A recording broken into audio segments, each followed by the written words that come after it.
Welcome. I thought in this video I would examine what is known as the Mandela Effect and how it is far more reaching than most people realise. It has multiple aspects to it. But before I actually come to that topic,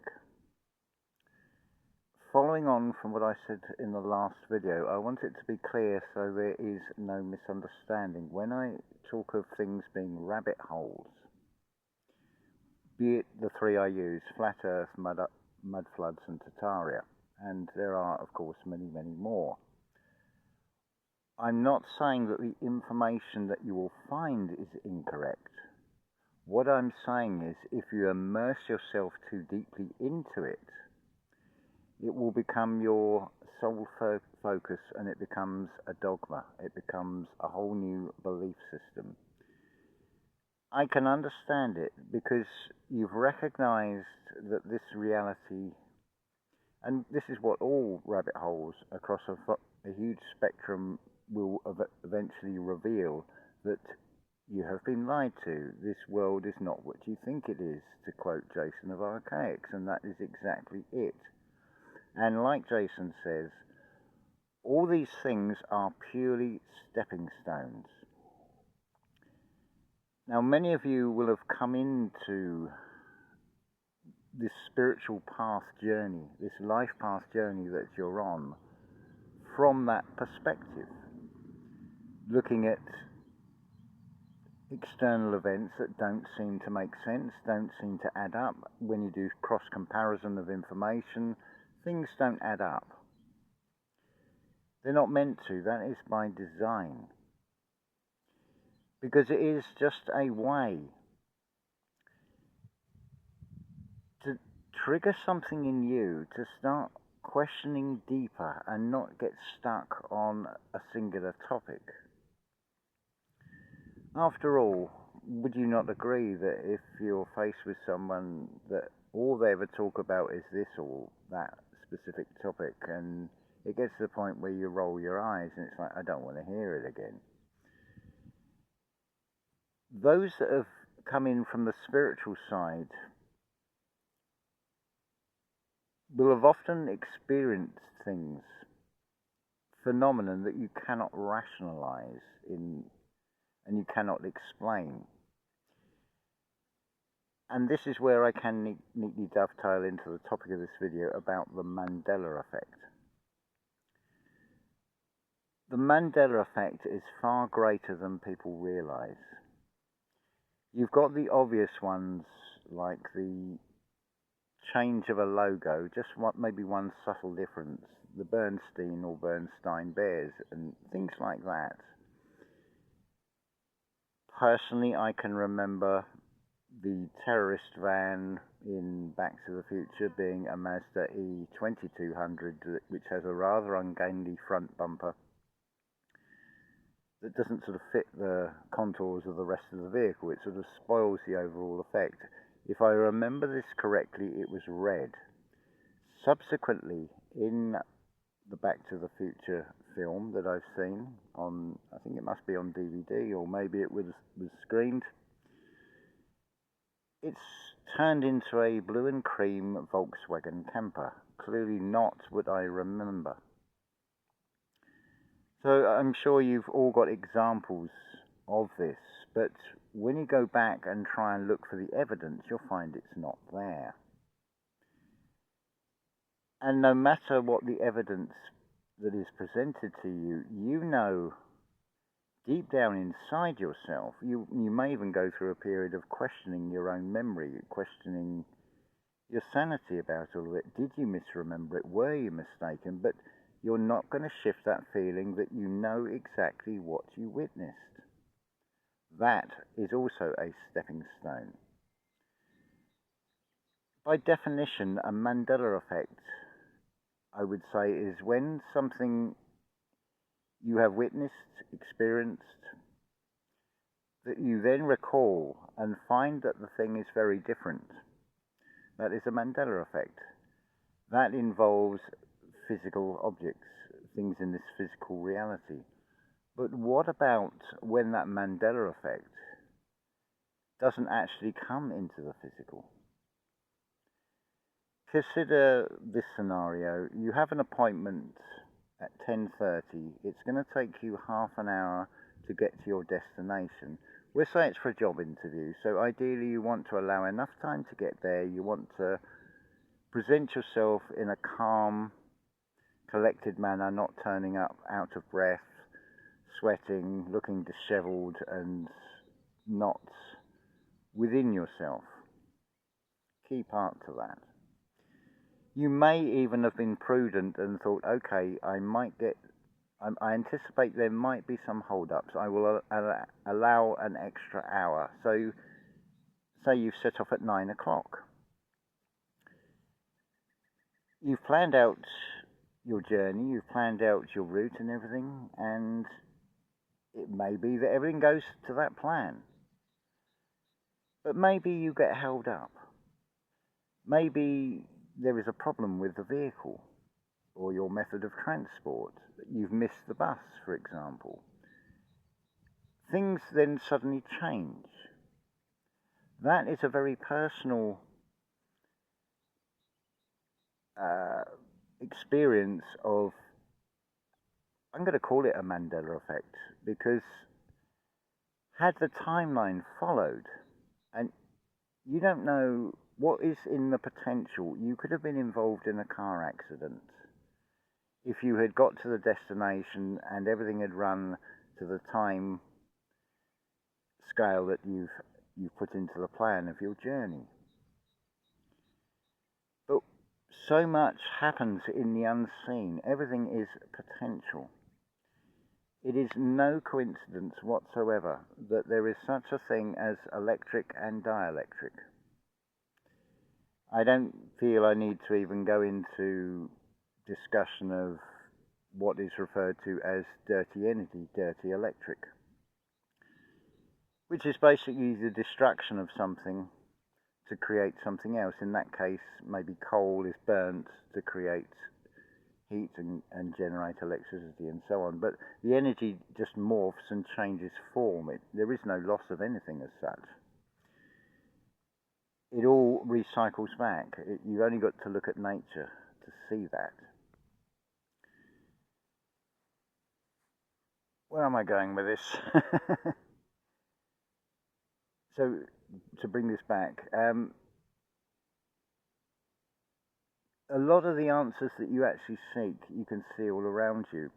The problem is when the word becomes flesh, because it tells you in Genesis, it was God says to Adam, you label everything, you name everything. And if you've ever had any sort of dealings or experience with anything legal, you soon get to see that there is a legal definition to words, and there is a common law definition to words, which can have very different meanings, although they sound exactly the same.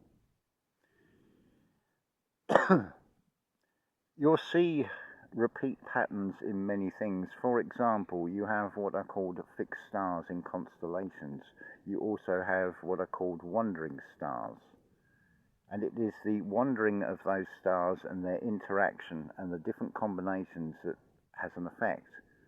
The same pattern can be said of the Bible. There are certain Bibles where certain passages are written, I believe, in red. They stand out from the rest of the text, and it is said that they cannot be changed, they cannot be altered. And yet the whole book says about not a word being changed or altered or modified in any way. Whether that is true, I have heard, although I have not personally witnessed this, of even physical objects, Bibles and things, the text within those pages has actually changed. So what does that say about what this reality really is? How, therefore, do we interact with it if it would seem to be a lot more fluid than we think? If we look at something in the historical perspective going back thousands of years, it is too easy to make the assumption that we are exactly the same beings, what we would collectively call humanity, that we are exactly the same now as we were then. As Rudolf Steiner explains, the individual I organization, the ego, is the most recent development in humanity. You can see that reflected in art alone. How what will be called the Dark Ages, the artwork is such that they don't seem to have grasped the idea of perception to buildings. They're very childlike in illustration. But then when you get to something like the era of Michelangelo, look how the art changes, how everything becomes anatomically correct. That's just one example, but look at nature. Coastlines continuously change. One coast may erode, another one may get deposits and build up sandbanks, which in turn may even form into land masses. It is continuous flux, it is continuous change. That is what we are going through. You can't stop it. You might not be able to see it, but that is the fourth dimension. That is called time. But with using time to advantage, i.e., if you compare how you look now to a photograph of, say, 10, 20, 30, 40, or whatever years ago, you will see those changes. Again, this is something Rudolf Steiner talks about. It's a fact.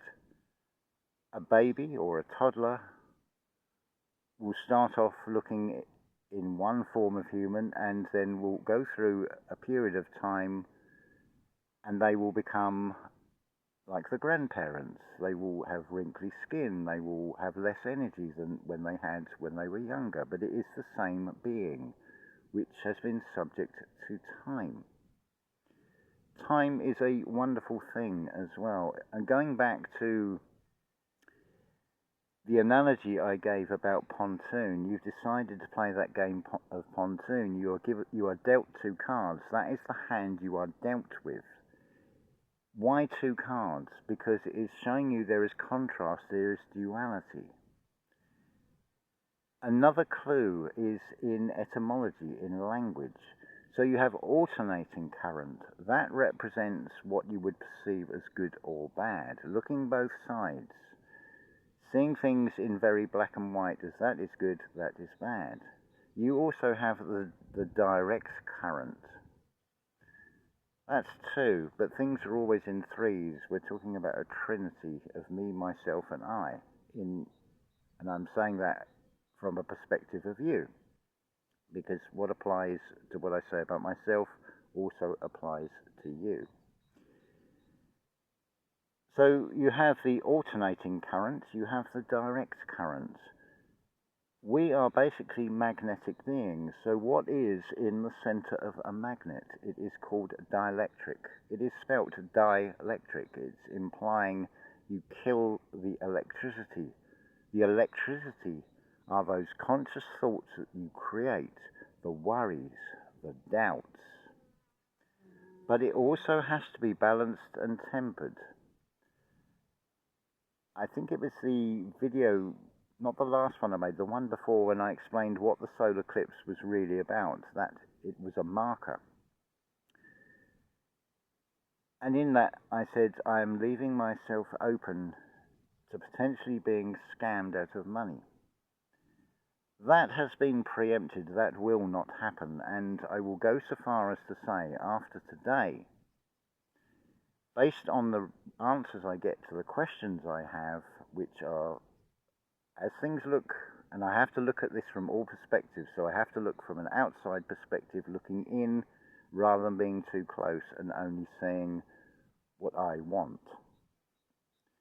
I have to look at the bigger picture, I have to see and recognize that what we take to be negative are not actually negative at all. There is no wrong answer. What you have is a series of events, a series of tests. The challenges will seemingly get harder, but whilst those challenges seemingly become harder, at the same time you have a living Akashic record. You have your back catalogue of your memories of experiences when you've been in similar situations on which to draw upon. And you also have your gut feeling to guide you. So it is very much about using discernment. I can go all out on the feeling and just trusting.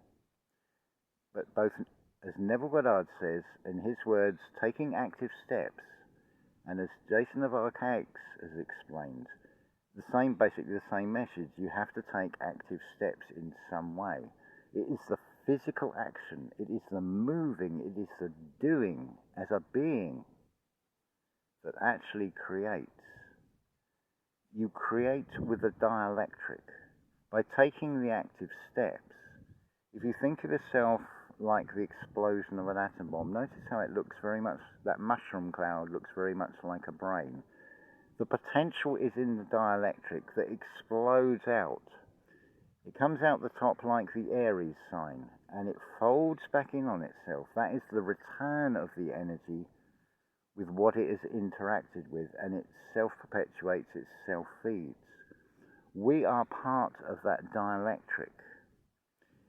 If you'd like me to give you an analogy on one way of seeing this reality, think of it like the little egg timer, the hourglass with the sand. Now you can keep flipping the polarity and the sand will then start falling the other way and you'll be squeezed, you'll be at your most constricted form.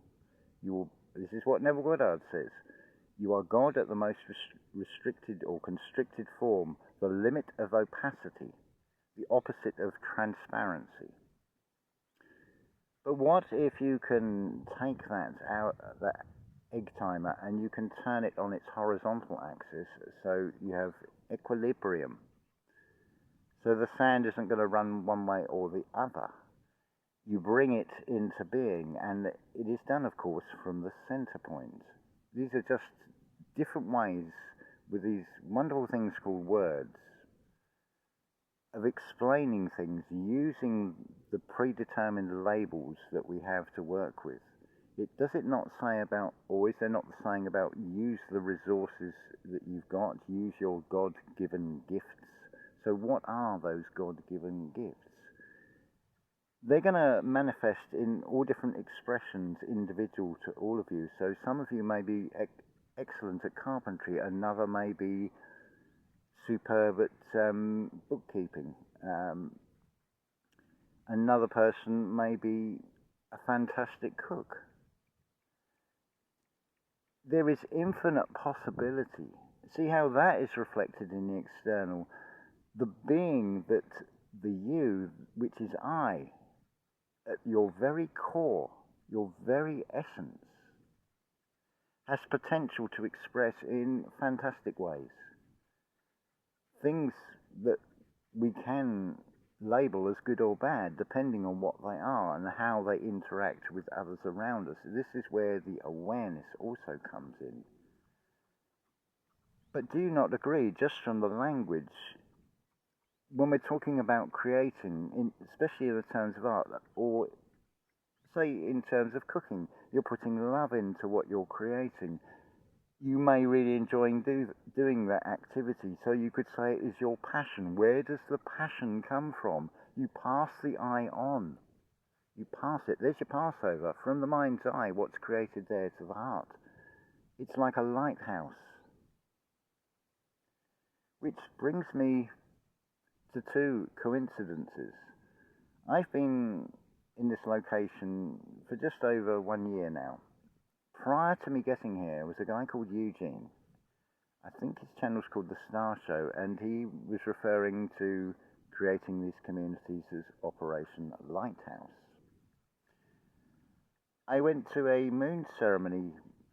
I can't remember I believe this may have been before that, and I was actually shown a vision of like a lighthouse beam going around a landscape very much like this, and it was changing from all shades of grey to full living colour.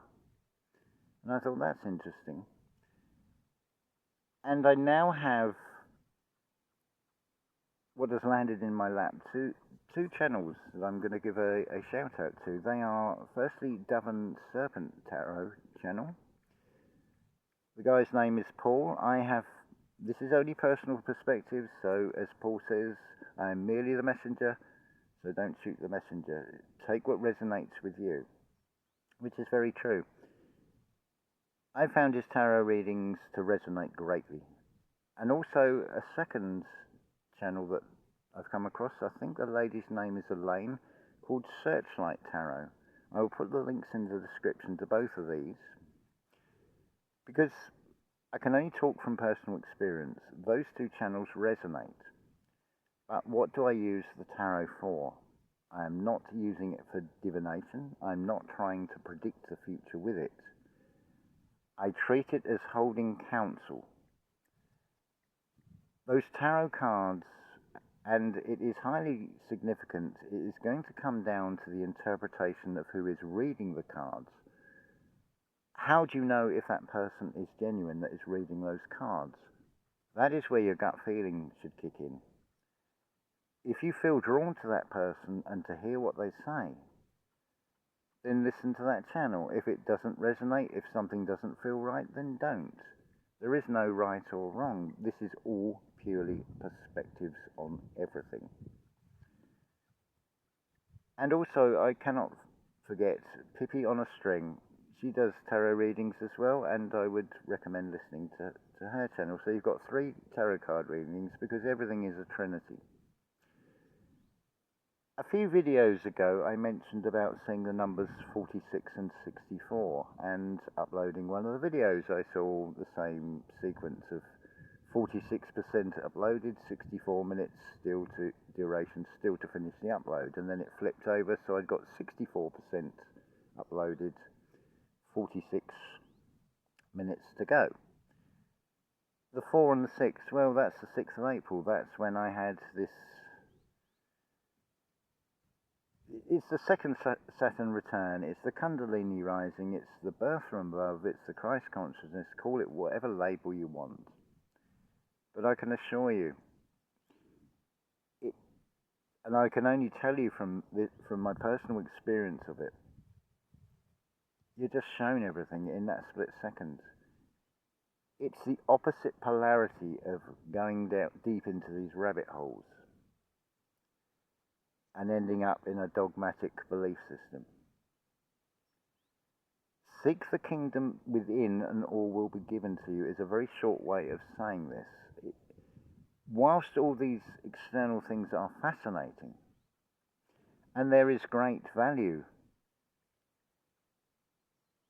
it's the inner work that is most important. Looking for that dialectic, the potential which is deep inside of each of you. But you have to find it within yourself. I'm just trying to help guide you and show you a way of doing that. I'm going to end this with a final example of what a gatekeeper is. Now, I've heard the various comments in favour or the less favourable comments about Jason of Archaics and accusations of, oh, he's a gatekeeper. What if I told you that that is both true and untrue? But it is not whether he is the gatekeeper. The question is, where is your perception? It is you that is the gatekeeper if you see a gatekeeper. That gatekeeper is also a fiery angel. This is where the whole idea of a voice from behind the burning bush really comes from. It is what you are saying in your conscious mind, that is not possible, that is your gatekeeper. Whilst you have fear and doubt in your mind, and you're not coming from the heart center with everything, that fiery angel is not going to let you pass those gates. The key to this is to lose the doubt and fear. That fiery angel will now step aside. You will be given the keys to the kingdom. But you won't do it with doubt or fear. To give you an everyday analogy, which I'm sure you can relate to, you've earned money, it's been paid into your bank account, you now go to the cash point machine and you put in a series of digits follow the instructions, and hopefully you get your card back, you get a receipt with your balance on it, and you've got the money that you wish for. What about the internal world? You don't need any physical cash point machines for that, and you're actually going to get true wealth out of it, not sliced up tree, which is just a paper representation of something that in this realm that we find ourselves in. But it is weaving between the alternating current and the direct current.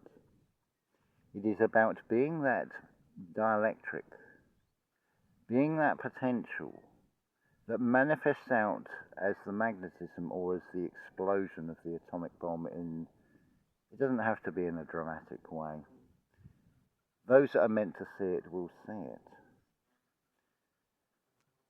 But on a final analogy, you're used to driving a particular car. What happens when you get in, you buy a replacement car? Maybe that one's become too old. You've got a completely different make of car. How confident do you feel in driving it? How long is it going to take you to drive that car and get the feel for that vehicle? This is what it comes down to. I was asked to explain about what it's like being a walk-in. As I said at the end of I think it was the last video, this driver is very comfortable in this vehicle. It's going to do a few test runs and things, and of course it will be tested. That's reflected in this reality, or has been, say about 2020, there was almost implied to be compulsory, some sort of test. I think you know what I'm alluding to there. And I would imagine the majority that would listen to this channel or a channel like this, did pass that test. But that's just one test. This is a continuous story. The world is not going to come to an end. Not in the way it's portrayed. It's the end of a chapter in an ongoing story. So I'm inviting you to step into that new chapter, no matter what it brings, because it is going to seem fearful if it is unknown, because we're not comfortable with it. But how are we going to become comfortable with it? That is to go through the experience of it, but to go through the experience of it with discernment, to be able to see the AC, to be able to see the DC, to know that you are the dielectric that can change this reality. It has to come from the heart. It has to come from within you. Nobody else can do it for you. If you'd like further help with anything, if you're struggling at the moment, if you are going through weird and wonderful experiences and it's not quite feeling right, if you need some reassurance, if you want, should we call it a second opinion? If you want an outside perspective, I'm offering you a challenge, because I'm pretty certain, well actually I'm 100% certain that I can turn around your perspective on it, and you will feel better inside yourself, which will straight away lift your spirits and set you on the right path. You're not on the wrong path, but it is easy to get very sidetracked, our attention and focus taken off the path by distractions, things that come into our lives. It's how we deal with them, whether we react or whether we respond. Both are going to have an outcome. If it is all reaction and you react the same way and it is a very similar problem, then don't be surprised if it keeps happening. They're little prompts, they're little guides. The world is not against you at all. The world is there for you to play in, to experience, to learn from, to grow from. It's that simple.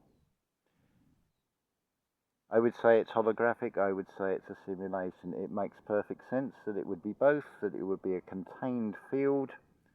So everything can be thrashed out, everything can be put right here, so it doesn't spill out into something far greater if we see it from a perspective of the physical and the material. So you could say that this is like a little miniature Earth. It's a carbon copy, hence everything is a carbon life form of something far greater, which is perfection, but so perfection is not ruined. Everything is here in the diagnostic zone. Now ask yourself, do you really want to die agnostic, or would you rather have the gnosis? There's only one way you're going to get that, and that is to feel it from the experience. Love to you all.